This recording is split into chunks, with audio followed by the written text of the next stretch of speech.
where horror lies. Hey guys, Rob from Georgia here with you, aka VHS82 apostrophe. It is week 468 here at BodyBags. I'm your regular Wednesday evening reviewer. It is 1997 week. That is where we take our second week into the month.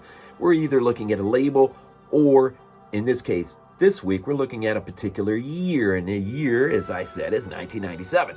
Now, you already know what I'm about to get into, but I'll just speak to Guillermo del Toro just a little bit here. I've always been a fan of him, sort of from the periphery of things, sort of looking at him, but not really looking at him. I think the first time I really started to take real notice, I really need to start considering his filmography, him as a filmmaker. And that's when when I saw that he delivered the introduction to Lucio Fulci's Zombie, this absolutely brilliant Blue Underground release of it. And it was such a, I don't know, it was just a great moment listening to him to speak to someone like Lucio Fulci in a way where you started to realize this guy's been an influence on him. I love Lucio Fulci.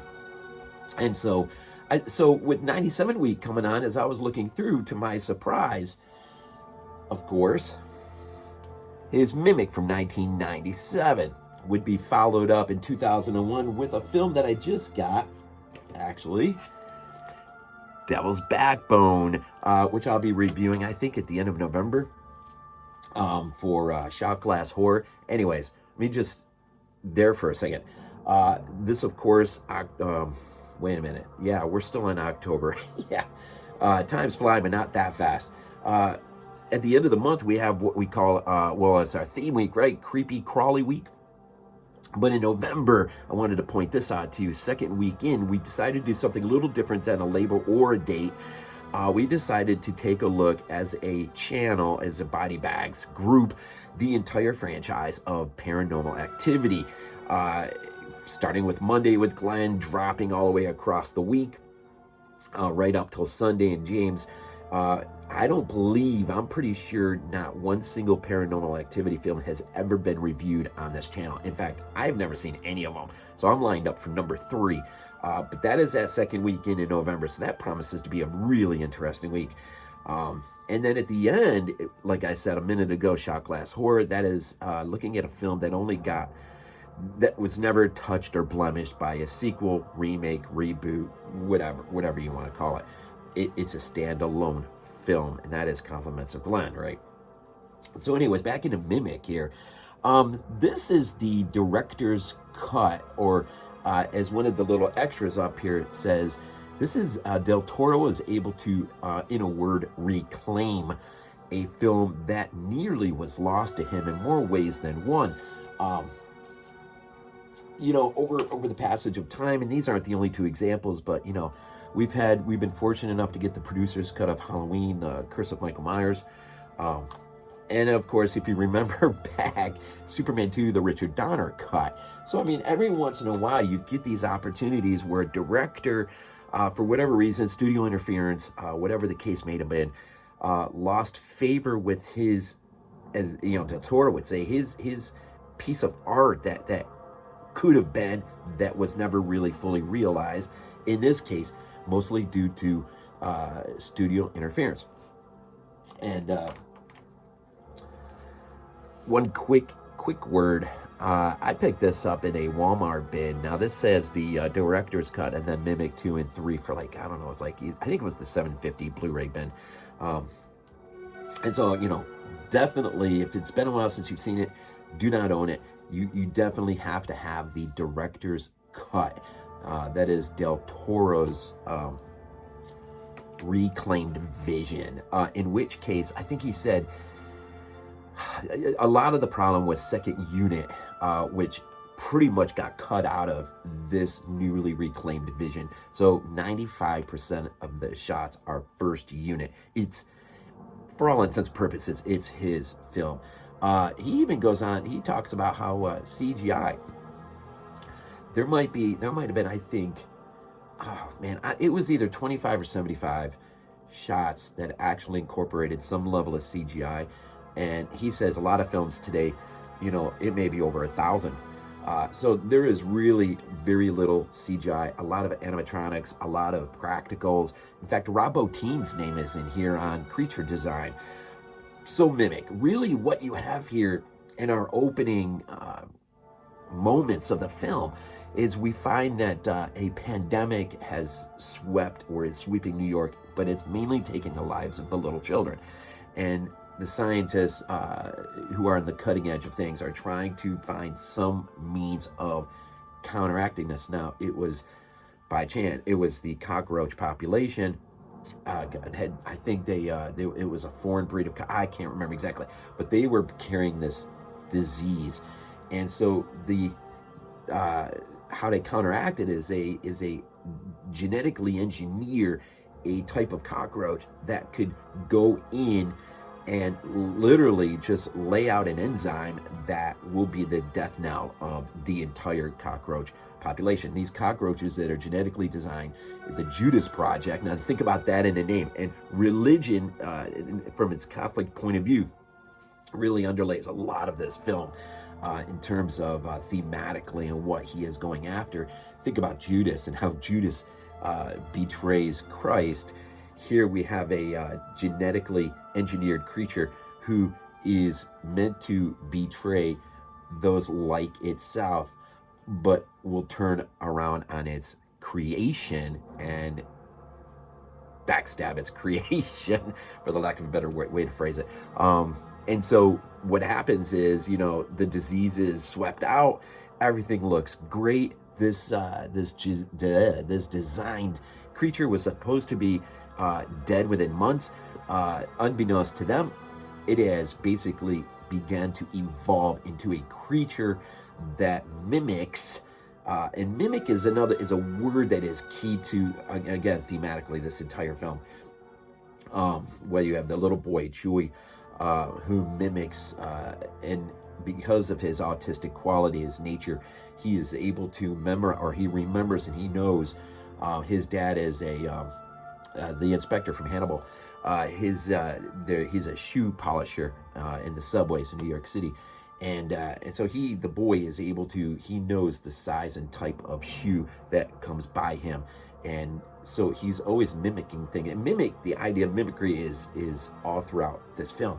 And so basically these creatures evolve into these 8-9 foot whatever monstrous creatures that can mimic people and begin to prey on people.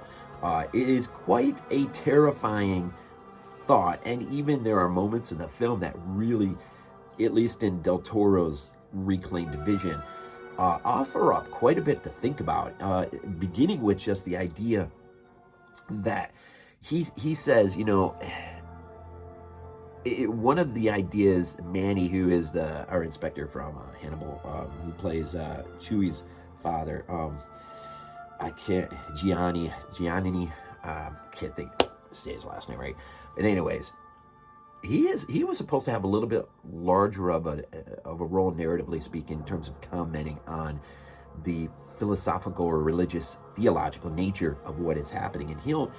And there's this point that perhaps humans have lost favor in God's sight, and this new creature, this new creation is now gaining favor, and perhaps humanity is going to be swept off by the wayside in favor of this new creature who does not or is not known for all of the flaws of human nature. And it is an incredibly interesting and very complex philosophically. It's funny, one of the things Del Toro says on his Reclaiming Mimic extra here is, he talks about the differences between how the studios expect their expectations, and as a filmmaker, as a philosopher, and how you approach it as an art form, how the two can be so, and we know this, right? Studio interference, man, is legendary, and it's a shame. And a lot of times, Del Toro will say, sometimes good can come out of it. The art of compromise and what ultimately ends up being the final product. Sometimes you discover things you would have never discovered before in terms of working through the film. But too often, I think a director's vision has compromised to ill effect by studio, because the studio, they want everything laid out perfectly. They want the audience to see it, linearly, A, B, C, D. And Del Toro, when you talk about, say, fairy tale, it's just, it's A and C, because, well, we just assume you don't really need B, jump to D or jump to E, because we just assume D. And it's just this sort of, it's sort of a Fulcian logic in a sense. Not that that logic is to him and him alone, but it's this, you go back to nightmare logic and you go to this where the image, and even Del Toro says he trusts the image that is portrayed more than the words that are spoken. And that to me is, that goes to Lovecraft, that goes to the Fulci, the Gates of Hell trilogy.